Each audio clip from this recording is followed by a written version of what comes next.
Good evening, good evening, good evening. And if you're a Wolves fan, it really is a good evening. What a difference a week make. A gritty away win against Southampton last week. We didn't back up against Brentford after we beat Watford. And finally, after seems like forever, February 2020 against Norwich was the last time Wolves won at home in front of our own fans. Obviously, we've had the pandemic in the middle, so that does exaggerate it a little. And we finally, and Wolves and Newcastle do love this 1-1 scoreline. And at half-time, it was 1-1 again. But this time, we managed to come out victorious with a 2-1 win. And I read a stat somewhere. It's the first, tell me, someone will know this, that it's the first time we've beaten Newcastle at Molineux since 1977, whether that stat's true or not, because it's a weird stat that Newcastle have a fantastic record at Molineux. They've won 22 times and we've won about 5 or 6. And the flip side is Wolves have won about 21 times at St James's Park and they've won about 4 or 5 times, which is a weird stat because we both like playing away. But today, Wolves managed to get the win. Now, if you join in and you're a regular to this, you're probably thinking, where is the social butterfly, Amy? Well, she's a social butterfly. She's in such demand. She's at another 30th birthday party tonight. She has been to the game tonight, so she's not on. So you've got me as the host, but we've got a fantastic selection of fans. Boy, it's going to be a good one. We've got a regular friend of the show, Paul, that's opening up. We've got a absolutely top Geordie, Gareth, who is one of the main directors at Spider VPN, who power this extra time show, sponsor the channel, and you'll probably see them hear their advert on the podcast, giving the Newcastle view. We've got Andy from Montreux in Switzerland. However, he's not in Montreux in Switzerland today. He's flew over with the family. And he's actually been to the game today. He's going to be joining. And then we've got Josh, who's a first-time debutant. And he's probably a little bit nervous, but he's going to be the first one wearing the new Wolves third kit. So without any further ado, let's bring on our first guest today. As I say, friend of the show, always talks a lot of sense. It is Paul. How you doing, mate? Hi, Dave. Hi, everyone. Yeah, I'm really good. Thanks. Yeah. Mate, it's so glad to have you on again tonight, fella. And I mean, how are you feeling after today's performance? I'm feeling really good. I mean, it's 3 wins out of 4 in the league now. Wouldn't say the performance was a vintage one by any stretch of the imagination. And it was quite a strange game in a lot of ways because I don't think much actually happened in the game. But yeah, as I said, three wins from 4 in the league. And we've been talking on this show quite a lot this season about sometimes our good performances haven't merited the results. With the first 3 matches, for instance, we ended up with no points, but we could have won all of them. Well, so, there is an argument to say we could be on 18 points at this point. That's it, yeah. We could have won, apart from Brentford, I think, every other league match that we've taken part in. So, yeah, like I said, there was a strange game in many ways because Sar's made a really good save just after half-time. Great save. To stop it from going to 2-1 to Newcastle. But I can't remember hardly any other goalkeeping action at either end or a chance, really. I don't know what you think about that, but it was a game played in the middle third of the pitch, it seemed, for the majority. Well, yeah, that's quite interesting. I think Wolves had about 52% possession to Newcastle's 48%. And I'll tell you what struck me. I mean, it felt like there was a force field right across the middle of the centre line for the first 10 minutes of the game. Yeah, it was like we couldn't get out of our own half. Newcastle came out possessed. They were possessed, really got into us. They had about 4 or 5 set pieces. Yeah. And every time it went to the halfway line and then bounced off the halfway line and come back. We couldn't get out. It was a very intense start from Newcastle and we had to weather that storm. They didn't really have a clear-cut chance. I thought our defence did hold up to it, but we just couldn't get out. And then when we managed to cross the halfway line, that's when we started to take control of the game. And I thought from that point onwards, we took control of the game, and we started to see some of the football, especially in that first half period, up until when Newcastle scored the equaliser. Some of the football that we'd seen in the first 3 games. I mean, some of the flicks, the movements, the passes that they were opening up Newcastle. I thought it was really entertaining. And obviously, it was a great finish. Can he score it? Yes, he can. From Hwang and Jimenez. We've got to, you know what? We've got to come up with a song for him. And I've got this. Can he hit it? Yes, he can. But apparently, Robbie Williams has got a bit of a sample of that in Rock DJ. So we've got to get a song for him because he scored 3 goals. He's our top scorer. I mean, how did you think he played today? Yeah, I mean, essentially, he was the difference between the teams because his finishes weren't easy. We've seen many chances like that missed this season. Traore, Semedo. And especially the first one, it was quite a narrow angle. And I don't know if the goalkeeper was maybe slightly positioned too far to his left. But the way he rolled it into the corner, very precise, cool finishes. And we've been lacking that because that's been, in the first 3 matches in particular, that was the difference as to why we weren't getting that first goal. And today we did because of a moment of an excellent through ball from Jimenez. And a really cool assist for Jimenez today? Yeah. He was coming off the defenders really nicely.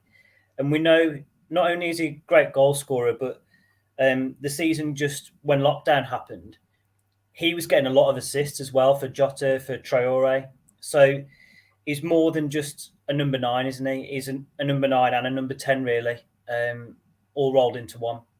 Oh, 100%. And I'll tell you what, mate, when it came across the chance, I thought, this is difficult. But the way he put it away, and he just kind of rolled it into the net. And then it was a very similar finish for the second goal. With his left foot. Composure, created the space and found the corner. And I'll tell you what, if this guy can do that, we've got a real player there because he's strong. He's very fast. He's only just slower than Traore. And he seemed to link up really well with Raul. Almost a bit like your namesake. Raul and Jota used to link up. Yeah, I've seen a lot of promise today that they could play as a 2.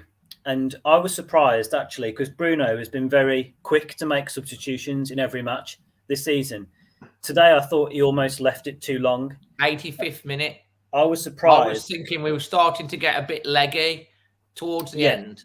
I was surprised Adama didn't come on it, earlier. But for me, that change of Trincao off and Dendoncker on, I think that could have happened after about an hour, 65 minutes. And I could see that being a potential route forward, especially maybe away from home, but having the 3 in the middle of midfield. And like you say, Jimenez and Hwang have shown that there could maybe be a good partnership together as well. So maybe that's some food for thought for the manager over the next couple of away matches. 100%. And I knew that Carl Whitehouse here is one of my members, and he's a bit of a stato. I knew he'd know this because he knows all these stats. He's probably close to you because you know pretty much everything as well, Paul, because you did that competition, so you're pretty much knowledgeable. But apparently, the last time we beat Newcastle at home in the top flight was a 1-0 victory on the 12th of November, 1977. 1977? Goodness me. I can remember one more. It wasn't in the top flight, though, so it doesn't count. But 1992, when Molineux only had 2 sides, we beat them 6-2 at our place. 6-2? Andy Much got a hat-trick. Blew me now. March See what I mean? This is what I'm saying. Carl, it's kind of like Carl raises you then, and Paul raises you his beer, and he's like comes out with another stat. It's fantastic. Of course, there was the FA Cup win as well, 2003. But again, that's not top flight, is it? No, well, Stinky is a Spurs fan. Imagine watching Hwang and Jimenez linking up. Remind me so much of Harry and Son when they first began. Well, gee, if they turn out like that, then we're going to be well happy, isn't we? Jason Sandy said that stat's crazy. Oh man, I'll tell you something, mate. It's just great, isn't it? I mean, it's just great to where are we, 11th now? Something like that. Yeah, Arsenal just got a point tonight, didn't they? So they've just edged above us. But if we'd have lost today, they'd have had the same points as us. We're then going into a 2-week international break with 2 difficult away games coming up. It could have all looked very different, but it was extremely important to get the win today, however it came. Now, I'll tell you what, Carl Whitehouse is raising you again. He can't be done out. He says he was a ball boy at that game. Can you imagine? Dear. Thomas said the ball's rolling now. One great goals, roll brilliant again.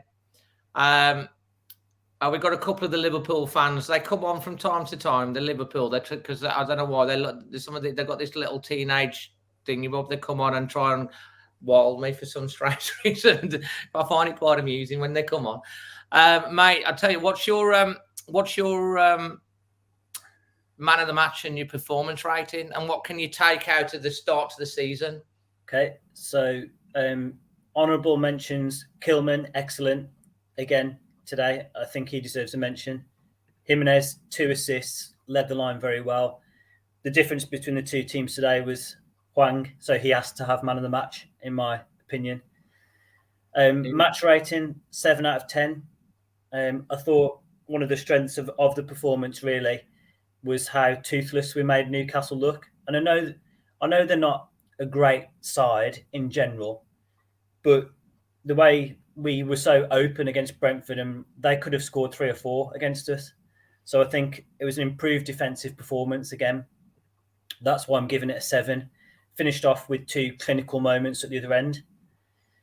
I think that's a. I don't know if you've seen my match reaction to the actual game or not yet, Paul, but I gave it, interestingly enough, as well to Hwang, based off exactly what you said, because he was the match winner. I thought Raul was fantastic, but I gave the performance rating an 8, just because I saw signs of early doors, but this time we had the finish as well. I thought Newcastle came strong. I thought they played.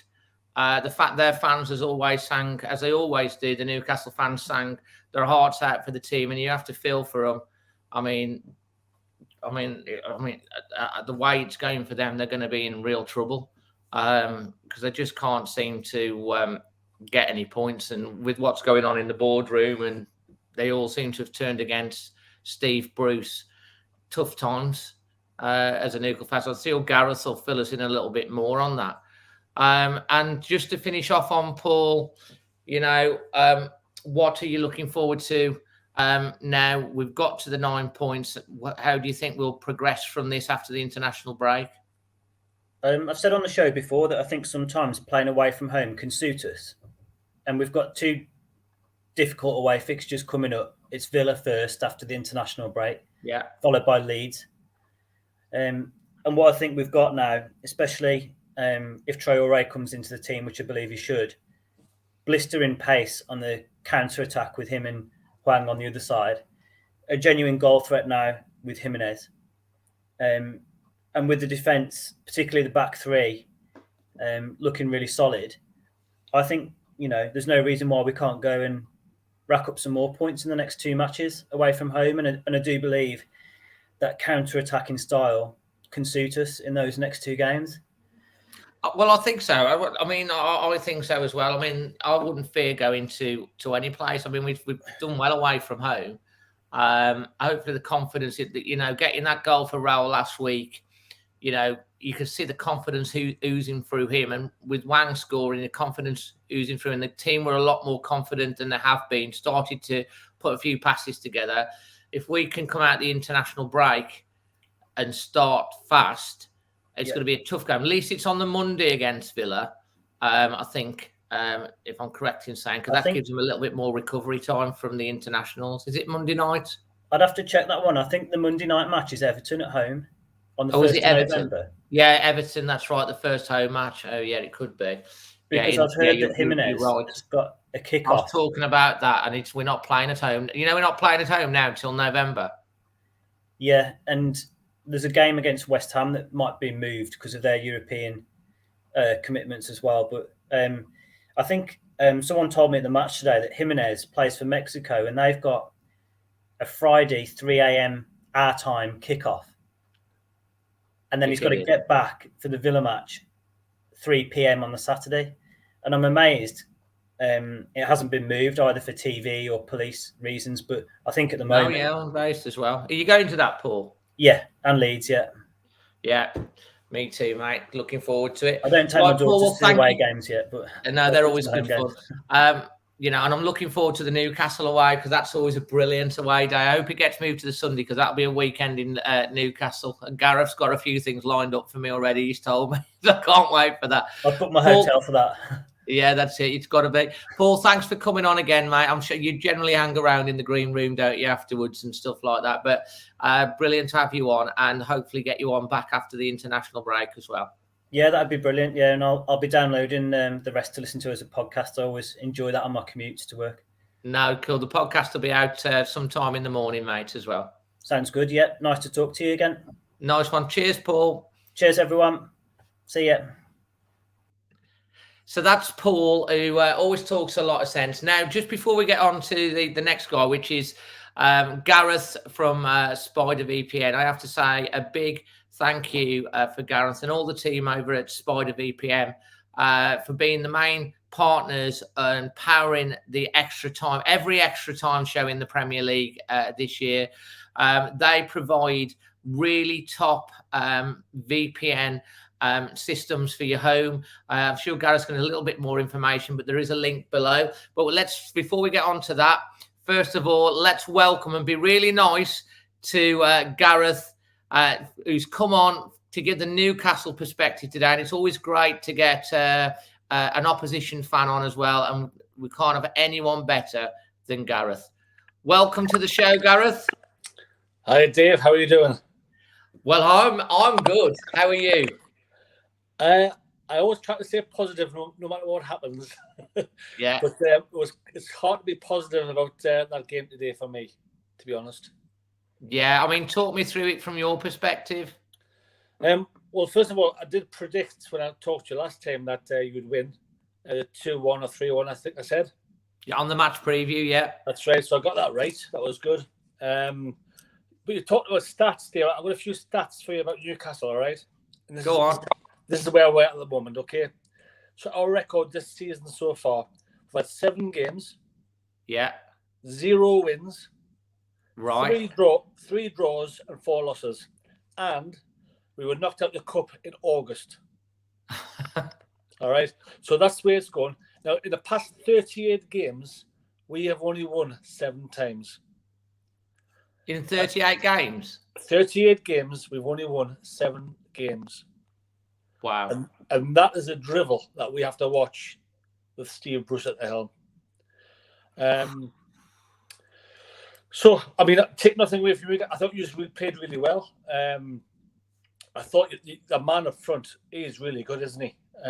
His finishes were really composed. Yeah. I mean, have that cool head as a slot in the bottom corner on both occasions. I thought it was fantastic and linked up really well with Raul as well, didn't he? I thought it was really good to watch. They were good. Where did you watch it today, mate? Just in the house. Yeah, you got it on the telly. Yeah. And I thought Newcastle started well, though, didn't you?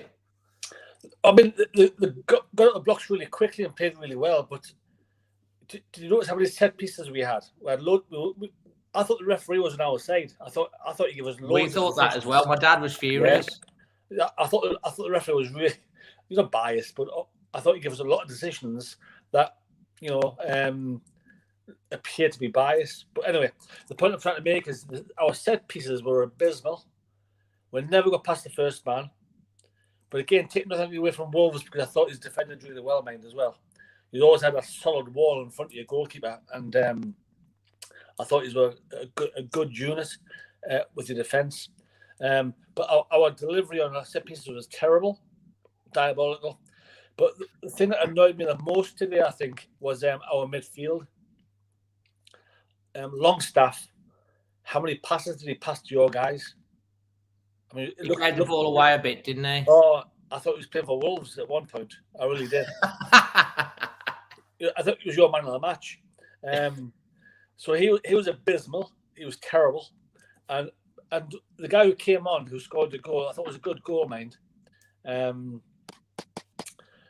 Did you hear his name? Finish, yeah. Yeah. But the thing is, once he scored that goal, Hendrick, you'd never heard him or seen him again after that. No. He disappeared. And I just thought we were overrunning midfield a bit. Like, we never got close enough in midfield. Apart from the few times we had a little bit of an attack going on. And, not pretty to watch. Gareth, Derek Pugh, a bit of a more of a statement, but how do you respond to this? Steve Bruce has to go, Gareth. Completely agree. I was on Twitter earlier this afternoon to see what the response was. And I'm friends with a lot of people on Twitter from the Newcastle persuasion. And every single one of them are crying for this guy to go. And last season was the same. We were crying for him to go because the football is abysmal. He hasn't got a plan A, he hasn't got a plan B or a plan C. He's a tactical cabbage, basically. You know, that's what you call him, cabbage heat. He's got the intelligence of a cabbage. So it's so frustrating. But the thing is that nothing's going to change. Steve Bruce will not walk away because why would he? He wants the money. All right, he's not going to walk away. He keeps saying that. I'm not going to walk away. And Mike Ashley has got zero interest in that club at the moment. All he's interested in is getting rid of it as quick as he possibly can. So there's no way Mike Ashley will spend £5 million to close that contract with Steve Bruce and then hire somebody else. No. So you're stuck in a vicious circle then, really. Well, we've been stuck in a vicious circle for 14 years, Dave. It's that's the heartache of it, isn't it? Really, it's like Groundhog Day or Groundhog's Year every year. Completely. So imagine how your Wolves fan would feel if your owner didn't want to compete for the cups because he wanted to stay in the Premier League. All right, so the cups he's not bothered about the cups. So he always has to tell his manager, don't put your weak teams up for the cups. We're not bothered about them. All right, you get that every season at Wolves for 14 years. But imagine that, how that must feel. And then imagine the contentment they have when we manage to stay up. We manage to stay up, and that is a glorious thing to the owner. Oh, I stayed up. I'll now pocket another 150 million. Thank you very much. But I put very, very little back into the team. So his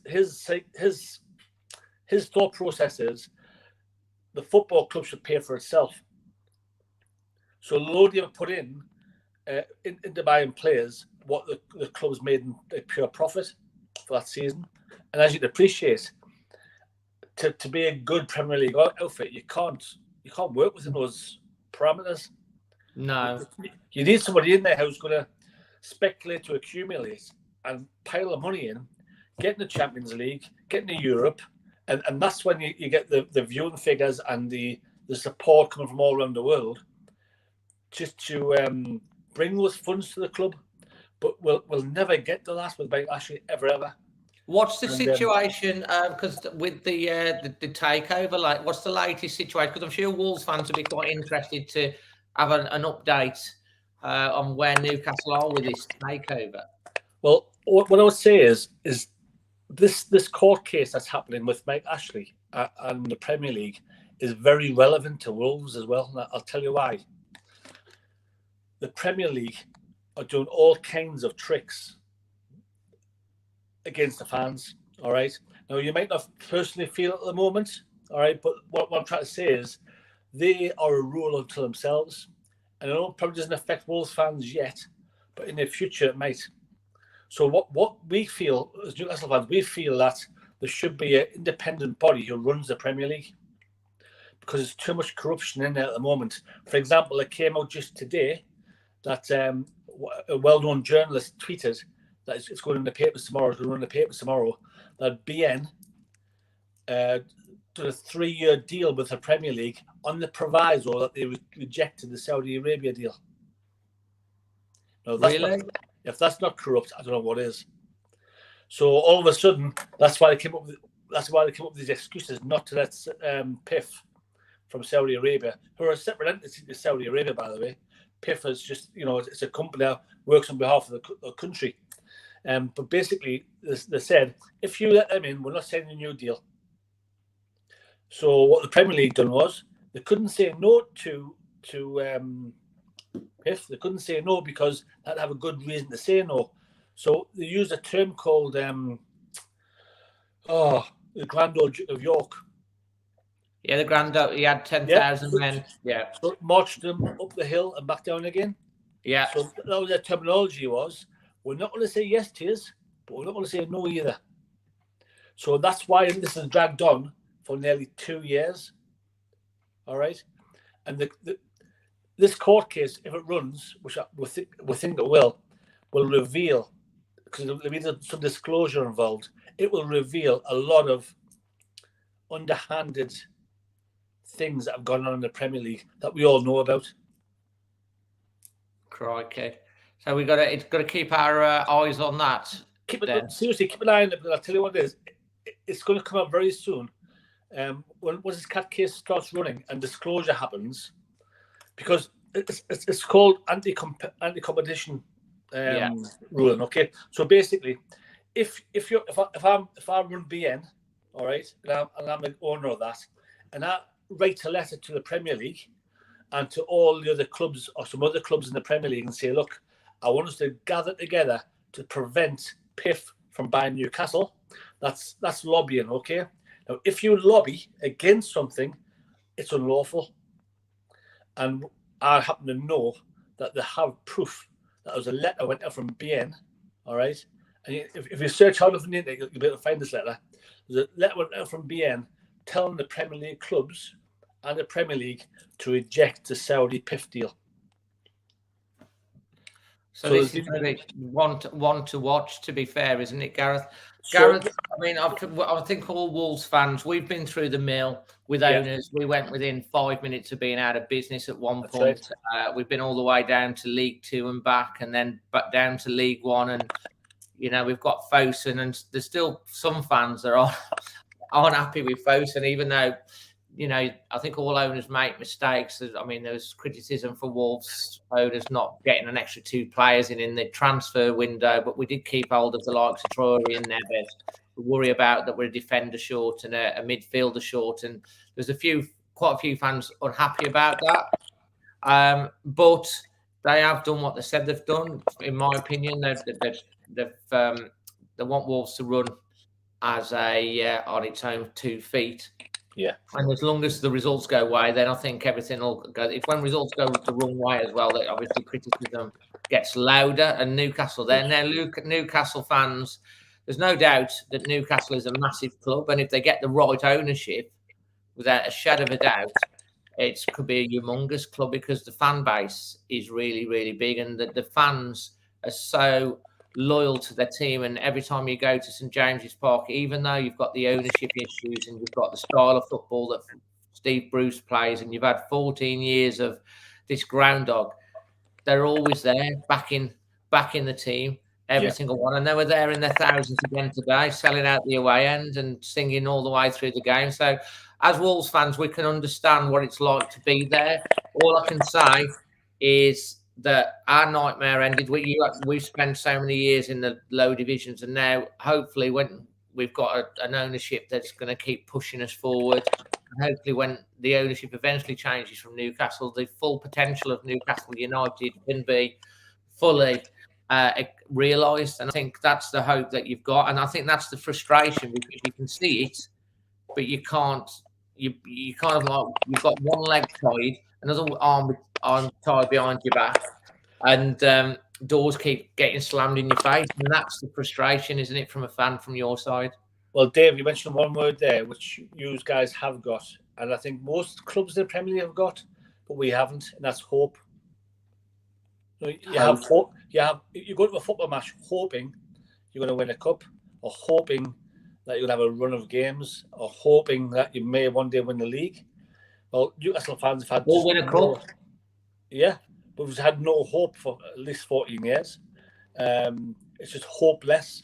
So, and that's kind of what we're up against. I don't mean to sound like a whinger, because I'm not whinging really. I'm just giving you the facts of where we are as a club at the moment. And I think you'll find that most Newcastle fans will give you the exact same sentiments. So, there's just a lot of apathy at the moment. People are just absolutely fed up to the back teeth. And the only glimmer of hope we have got is that this CAS case court exposes the Premier League for the mistakes they've made or wrongdoings they've done, and it'll get them back to the table and reconsider allowing Saudi PIF to buy us out. And if that happens, it could be fantastic, but even then, there's lots of ifs and buts. So, we don't want to build our hopes up too much. Well, mate, before we get on to Andy, who's up next, and then Josh, who's going to be a first-time debutant, just sum up the game today. And also, can you just take a minute to let everyone know a little bit more about Spider VPN and the services that you can offer and why they should check you guys out? Yeah, to sum the game up, I thought we played poorly. But what I would also say about the same token, I thought you played well. And I thought the way you handled St. Maximin was the key. Maximin, I love him. He's brilliant. He's a fantastic little player. He's your one little star, he is. He's our one little diamond. He's good. But he's had 2 or 3 men on him. As soon as he got the ball, there was like 2 or 3 just swarmed around him. And that's the way you have to deal with him. But he's done that well today. So if I remember rightly, I think we only had one real opportunity of a shot at goal. And the rest of the time he was smothered out. So that was really well done by you guys. So disappointing for us, another loss. But for you guys, well done. It was, I thought you played well, and I thought you smothered our attack so well. And I think you were a bit of a gem in your striker up front. So that's to sum it up. And man of the match for me, I think there's a Newcastle fans who were singing their hearts out. They did, mate, and they always do. Despite getting beat. They're like the Wolves. They're like the Wolves fans. It's when we go away and stuff. Always there singing to the end. You can't always be happy with the performance, but you'll get behind your team and you'll express your opinion. But the Newcastle fans, home and away, they're always there. So I would say definitely. Just let everyone a little bit more know about before you just shoot off about Spider VPN. Sure. And what the services you can offer. Guys, have a listen to this because Gareth, some of you might find it really useful. Yeah, just before I do that, your man of the match for Wolves, I thought was the guy up front. Hwang. Brilliant. Lovely, cool finishing. So I thought he was a man of the match from a Wolves perspective. But yes, Spider VPN. Well, you know yourselves, guys, that if you live in the UK and you want to watch American Netflix, for argument's sake, you need to live in America to get American Netflix. However, with a VPN, you put your setting on a USA setting and you can then watch American Netflix. Or if supposing you wanted to watch NBC in America, for argument's sake, all right, or American channels, you could set your VPN to a USA setting, for argument's sake, and then you can subscribe to any American channels. So that's just another way a VPN can help you. But more than anything else, it stops people looking into what you're browsing, basically. And the VPNs we use are military grade. In other words, you ain't going to find a better VPN than Spider VPN. And I know there's lots. Your data is always safe. There's lots of VPN companies out there. I do know that. And there's lots of names much bigger than us, which I also know that. However, I am going to argue that our VPN is actually better. So you should. So if you want a VPN for your phone, if you've got an Android, go on Google Play, download a free 7-day trial, give it a try. And if you like it, keep it going. Or if you want VPN for your home to cover your smart TV, your iPads, your phones, your laptops. We give you one router, and it gives, because it's wireless, it'll give you a VPN for the whole household or the whole office, and it's so cheap. The packages we've got are so cheap. If suppose you bought a VPN for your phone, then you bought a separate VPN for your laptop, a separate VPN for your smart TV, and a separate VPN for your Fire Stick, for argument's sake, it costs you a fortune. Whereas our one device covers everything, up to 9 devices in one house. So that's why it's good. Carl Whitehouse has said he's going to be getting one soon, and Will Martin has backed up, so you do need a VPN download. There's a link in the description below. Just give everyone the website address as well, Gareth, before we finish. Yeah, you visit us at spidervpn.org, and you see all our products on there. But I'm not just saying this because it's our company, but I sincerely mean it. It's, if you're going to get a VPN, and I think everybody will need a VPN soon. Everybody will. If you haven't already got one, you're going to need one. Do you deliver around the world, Gareth? Yeah, we do. Yeah. So anywhere in the world, people can get them. That's fantastic. And for those guys who've got iOS, Apple iPhones, we've built one for that. It's currently in test flight, so it's currently being tested, and that'll be launched within a month or two. Fantastic. Well, Gareth, it's an absolute pleasure to have you on, and thank you for giving people a bit more insight into what's going on at Newcastle. And as I say, you can check the link below or go on to spidervpn.org if you're interested in any of the products that you do as well, mate. Thanks for having us on, Dave, and I'm looking forward to the news coming up to visit us at St James's. And I've got a few things planned, Dave. All right, so yeah, I can't wait, mate. I'm looking forward to that weekend and the hospitality and getting to meet you in person. But can I just say as well, thank you ever so much for for supporting my channel. It really means a lot. And thanks for coming on today. It's always tough when you've had a defeat, but you still come on, and I think you've given people quite a lot of insight actually into the goings on at Newcastle and how the fans are feeling in a very, very constructive and positive way. Thank you for that. You're welcome. All right, take care, folks. Take care. Cheers, Gareth. Cheers. Bye for now. Bye-bye. That's Gareth from Spider VPN. As I say, check out in the link below. Top quality products. You can't go wrong if you're looking for a VPN. So the next time we're going to have Andy, and then that's going to be followed by John. But Andy is a friend of the show. You've probably seen him on the international fan reaction. But Andy, you've got Montreux, Switzerland, and that is where you're from. Normally, but normally you live in. Today I'm in Compton, near Compton. You're in Compton in Wolverhampton. I was in Compton earlier. I'm now in Tessenor. Absolutely. Before that was at the match. Yeah, absolutely fantastic. But mate, it's great. And you've been with your old family today, haven't you? Most of them. Yeah, most of them. My sister and my brother-in-law and my wife is here. And we were in London earlier in the week and came up here yesterday. And this is the first match I've been at since the last win at home, actually, last February. Oh, mate, I'm so glad because, to be honest, you do pretty much travel to watch Wolves, from Switzerland, virtually every home game. You used to do that, didn't you? Quite a lot. If you think about it, the last season that we were able to come over, we were in all the cups, weren't we? So as well as the Premier, I was following them like you for the UEFA, League Cup, FA Cup. I've got to say, this year is a bit quieter, isn't it? I was trying to work out the next home match isn't until the 1st. And then after that, the 20th, I think it is at the moment. So it's not quite as frequently this season. So, but yeah, it was good to be here today. And who were you with today? Who did you watch the game with?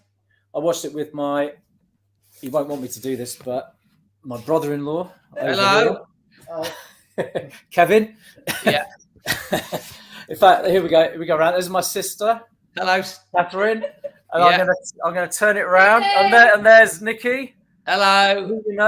Yeah. And we've it's funny, we're over this week because it's Freshers Week. Our son started at university in London last week. Our daughter just started in Warwick this week, and Wow. so we were down there, and now and then we carried on up for the football. So yeah.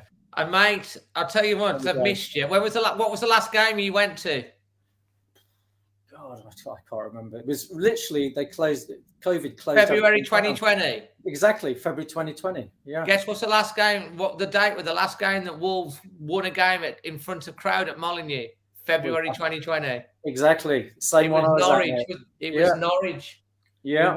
I think we won 3-1.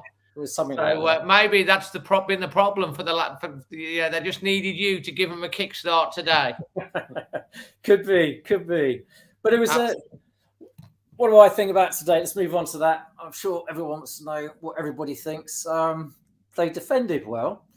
I thought, to be honest, I was surprised. I'm going to say a few different things. I'm surprised that they didn't bring a Dharma. He didn't bring a Dharma on. Yeah, I agree. I was expecting him to come on in around the 60th.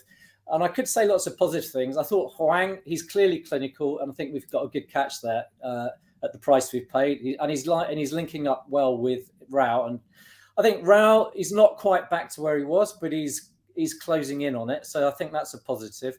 I thought the first 10 minutes we didn't really see a lot, and I thought the last 10 minutes we were a little bit disappointing. I think taking that aside, we played well. But I think down the right-hand side, we need some more solutions. I felt Trincao and Semedo just didn't look like they had the confidence. Semedo, particularly on where I was sitting, he didn't look to have the confidence today. I felt the other on the down the left, they looked a lot more assertive when they got moving forwards, and I felt we did fall into the trap of trying to time it a little bit at the end. There were a few occasions, particularly one which didn't escape me, when Moutinho had the ball and we were clear on the left. Oh, and he went played it back. I mean, yeah, that's. He put his hand up, Moutinho. Did you see him? He was like, sorry, he played us into trouble. Moutinho. We would have been clear down the left if it switched wings. Yeah, but there were any number of occasions today where we were moving forwards, had opportunities down the right. And Semedo, just if it was a Dharma, he'd have pushed past. Gone past. And then we'd have had Hwang and Rao in the middle. But he just didn't. Semedo just doesn't look like he's got the confidence at the moment. So, or to turn it another way, rather than being pessimistic, there's something that needs to be worked on there to bring him forwards a bit. Because he's got pace, and exactly, he's just trying to worry about committing himself, and then because he does get caught out sometimes defensively, and maybe it's a trade-off at the moment that they've got going on. I thought Marcel had a better game today after the last two matches where he was dog useless. I thought he was better today. I'd agree with you there, because again, as I say, his link-up play moving forwards on the left was positive. Yeah, no, exactly. I thought Neves pretty much ran the show again. I was worried when he went down early in the first half for a while, because if we lose him, I really do worry. Yeah. And we are short in midfield. Obviously, a Hwang, like you said, Trincao shined in places. But he shouldn't have hit the bar, should he? It should have been in the net. Man, can you believe he missed that? Exactly. I spent the next 20 minutes going, I can't believe he's missed it. Because that goes in 2-0. I reckon we could have won 3, 4 or 5 going forward. But you just know if you don't take a chance like that, then Newcastle score at the other end. I think Jose Sarr made a really good save, stayed down. If he'd have stayed down, I think that goal's disallowed. But I didn't actually see what happened to him. I want to see what happened. I'm looking forward to the replay. But from what I've read, is that if he'd have stayed down rather than getting back up if he was injured, then they probably would have disallowed the goal. But it was a good finish, but he was not set, was he? And then it went in. But we should have cleared the ball even before that. I mean, it was a good finish. One of my observations would be there are a few occasions with Wolves players where they've gone down. They've stayed down almost. You have to question whether they're looking for a whistle. It doesn't come, and then they get up. And I'll say as well, Hwang Jimenez later in the game, he was down for ages, wasn't he? About 2 minutes. And then he got up, and it was like there was nothing wrong. Yeah. Now, I don't know if there was. You or there know, wasn't. you know what? I think they were learning something from Brentford 2 weeks ago, because they were doing that all the time, just trying to stop the game, to stop the flow. And we have been told, I mean, and Nuno said this back, and I think Bruno said this, sometimes we're too nice. We don't do the dark arts very well at Wolves. Well, we also, in the first half, we kicked it out, didn't we? On one occasion. Yeah, and we did that. I'll be honest, why did we do that? Why did we do that? I mean, to me, that was too nice. That guy, I don't think that guy was injured by one of us, was he? No, and he got up and he played on. That's something that's been said, is like sometimes we're too nice and we don't really well with the dark arts, and sometimes you've got to mix it up and have a bit of the dark arts. But when we do, we don't seem to be able to do it at the right time or in the right way, because the referees just play on. But as I say, when Brentford came, and let's face it, Brentford did a job on us, deserved to win, but they really disrupted the game, especially towards the end of the game, with going down with cramp. But they don't go down in cramp when the ball's at the other end. They'll go down in cramp, full view of the referee in the middle of stuff, so he has to stop the game. But we did, in the end, we had a few scary moments, and we couldn't seem to get hold of the ball, and kept almost magnetising back to the Newcastle player, and then there was another attack. But saying that, they never really had a clear chance, did they? No, I don't think they did. I mean, we looked like we were going to win it, didn't we? We did, and it was a good win, mate. So, like, what my man of the match would be Hwang. I'd say my most improved player in the last 2-3 games is probably Rao. I'd like to see him get back exactly where he was, actually. And I would say the area, to me today, that needs to work on is actually Semedo, Trincao, and getting it linking up and coming forwards with a bit of confidence. But having said that, I think they should have had Dharma and Podence on, if I'm honest. They should have come on at a certain point. I thought the substitutions were a bit late, to be honest. And I thought for the last 20 minutes we started to look a little bit leggy. Let's face it was wet, rainy, underfoot, slippy. I thought maybe 70 minutes, some of the changes should have happened at that point. 85 minutes was quite late. I mean, Adama came on virtually in added time, didn't he, at the end? Yeah, he did. Yeah. Which is quite late. Hopefully he's going to sign that contract. I mean, it's rumoured soon, so fingers crossed he does. So there was a lot of downtime in the first half, wasn't there? It seemed to go foul, free 4 kick. minutes added time in the first half. We counted more minutes than that. I mean, they get 4 minutes. But if you actually worked out how many minutes the ball was actually in play, it wasn't a huge number of minutes in the first half. No. But what was your performance rating, Andy? I would say it was between a 6 and a 7, if I'm honest. Oh, not that high then. So if you're going to go between a 6 and 7, you're going to go 6.5 then. You've got to remember that Newcastle were not a top team. With the way Wolves were playing, they could have been picked apart by someone else, couldn't they? Yeah. But a win, a win is a win, and it's a major step up, isn't it? Well, it is, because we needed to back up the win from Southampton. When's your next game then over, do you think? Well, it could be the first. We'll see. Oh, hey. The Monday. Was the first is a Monday. It's a month's time, isn't it? Yeah. It's on a Monday Everton night. Monday night. I think so. That'll be a big game.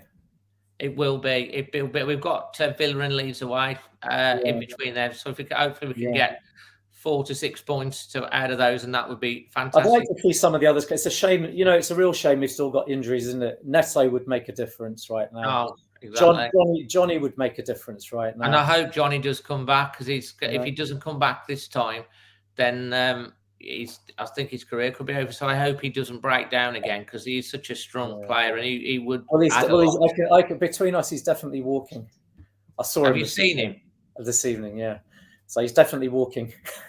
That's good. Yeah, no, that's good. Andy, great to have you on. And you'll probably get to see Andy. He often sends over the international fan reaction. If you look at the international factions, when he does send them over, there's some beautiful scenery always behind him. Montreux, over in Verbier, Montreux in Switzerland. Yeah. You have some beautiful scenery over there, don't you? Thank you, Dave. Yeah, we're slowly working our way home tomorrow, down to London, and then back on Monday. Fantastic. Well, you have a safe trip, mate. All right. Take care. Lovely to meet all your family as well. All right. Cheers. Take care. Cheers, mate. Bye. So that's Andy there. So he's always a top bloke as well. And now we've got very patiently. We've got a debutant. Hello, Josh. Hello, Dave. You're right. It seems a long time since I saw you at that away game against, was it Forest? Forest, yeah. Yeah, I saw you and you were like, I will be coming on once I've got a few things out the way. And here you are, and you're the first one to come on with the new third strip, and it looks fantastic. Yeah.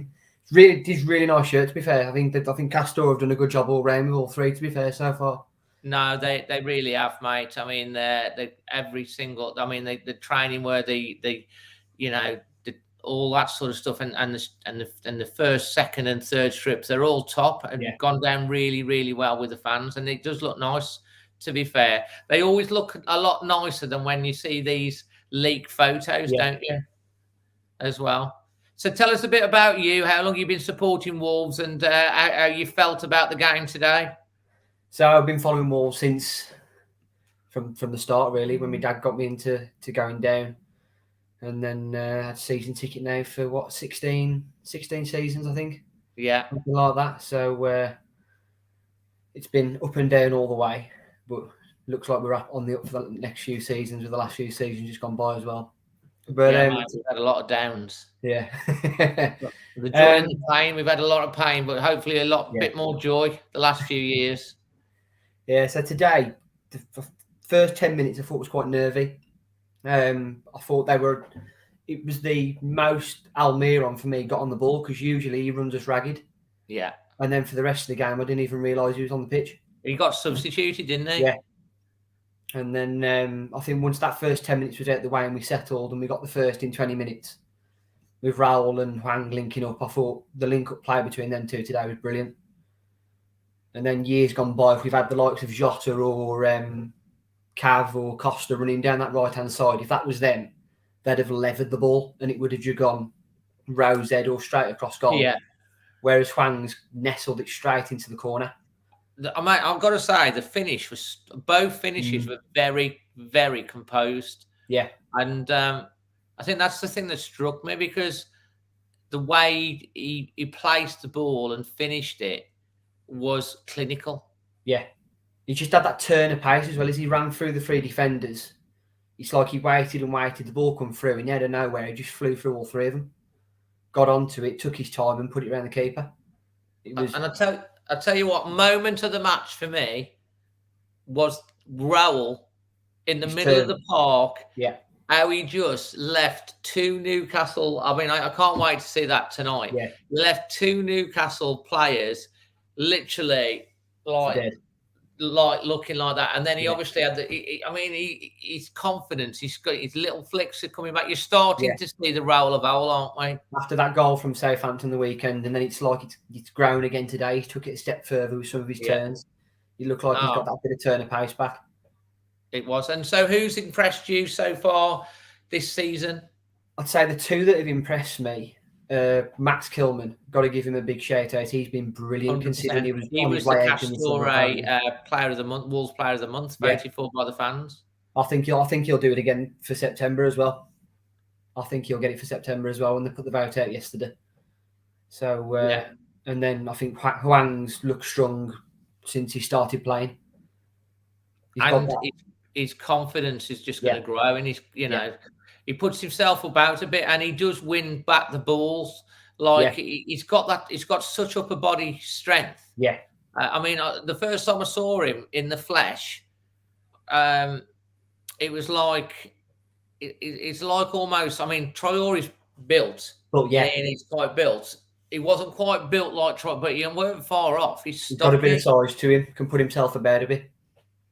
Absolutely, and that's what I'm quite impressed with as well. Has anyone been a disappointment for you so far this season? If I had to pick anyone, it probably would. I mean, today, because I thought he flagged a bit towards the end, was Marcel. Yeah, a couple the of last his balls. 2 or 3 games, he'd lost a bit of confidence, I think. Giving that penalty away, he had a nightmare the last game. I think Ait-Nouri he could have had a nod for starting, but I don't think he's fully fit. I think Johnny, if he was fit, would be certainly going in. He is a quality player. Yeah. He has got a little. I think he's got a little bit of a fuse on him, Marcel, that he gets wound up by people. I noticed it with Spurs, and I noticed it today. For me, it seems to be something. As soon as he's playing his own compatriots, when he was against Lucas Moura all game, he was jipping away at him and niggling him, and he was doing the same again with Joel Linton today. He was niggling away. Yeah. No, I mean, you know, he is a good player. I mean, as I say, it was Lyon he played for in a Champions League semi-final. So you don't get to a Champions League semi-final team unless it's a good team and you're an integral part of that team. So he's got quality. It's a little bit like Semedo on the other side. He's got his faults as well. But hopefully I think he's grown now. I think he's looked a lot stronger so far this season. Semedo, absolutely. You know, so I mean, Kilman is a very, very good shout. You know, generally, in terms of like your performance rating for today, I'd say a 7 today because there was periods still where we were giving the ball away, especially the last 15 minutes. We should have made change it about 60-65 minutes. I think Trincao should have come off for Adama. He was crying for Adama down that right hand side. Yeah. No, I thought once we got to 60 minutes, I thought he needed to come on. Yeah, absolutely. I think I think he should have probably come on a bit soon. I was a bit surprised that, as I said, the substitutes were a bit late in the game for me, which did surprise me because I think we could all see that with Newcastle, that last 15 minutes, we started to get a little bit leggy. They were really putting a lot of pressure. But to be honest, a lot of their pressure was basically from lumping the ball into the box and trying to create something from that. They didn't, I mean, apart from some Maximum, I hope I get his name right. I mean, it's kind of their Traore, really. Yeah. He's their one bit of outlet. He's a good player. He belongs in a team better than Newcastle. He would slot into a lot of top half teams. I mean, he's sort of like almost perfect type of player for a Wolves sort of player, if you know what I mean. And if like Traore ever went, he'd be kind of like he ain't far behind. And Gareth was on about us doubling and tripling up on him, but we see that on Traore all the time when he's got the ball. So it's quite interesting. And your man of the match today? It's got to be Hwang. He was just, although he was close with Raul and Max for me, but it's got to be Hwang the way he finished the 2 goals. And there was stuff he was doing throughout the game. Game management, as they now call it, especially at the end when he was being subbed and he went down with cramp. Yeah. And there was a couple of times when Sarr was going to take a goal kick and you could see in front of the safe bank, you could see him waving to get his attention to say, pick it up and drag it over the goal and waste time. But he was there's a bit of that game management you could see creeping in through him in the last few minutes, which I thought was quite smart, which we don't usually see from our players usually. Apart from I know Marcel did it last week against Southampton towards the end. No, absolutely, mate. I think you got to hit the nail on the head today. And when's your next match then? So that I shouldn't have any more breaks now. I've got no more half marathons or T20 Blast cricket to go to. So that should be it now. So I'll be at the Villa. Got my Villa tickets. I'm going to get my Leeds tickets in a bit. And so we can expect to see you on here again then? Yep. Absolutely, mate. Well, I'll tell you what. We're just coming up to the end of the show, mate. It's brilliant to have you finally come onto the show. Obviously, I've known your family for a long time as well. Through the banding side of things, and it's brilliant to have you come on today. So I much appreciate it, and it's good to be entering this international break in a much better frame than the last international break. So everyone that's joined in the conversation tonight, thank you. Thank you to Paul, to Andy and to Gareth, who came on from the Newcastle side, obviously to Spider VPN for powering the channel, and of course to you, Josh, and everyone that's contributed positively or not in the chat and the conversation. Until the next one, but make sure you check out the match reaction, and the match day vlog will be out in the next 24 hours. So check that one out, and the podcast. If you're listening to this back on the podcast, hope you enjoyed it. Please do us a favor, smash a like on this video. Really appreciate it. Feel free to share it. And until the next time, from me, all the guys, and Josh, who's still on with me, always Wolves.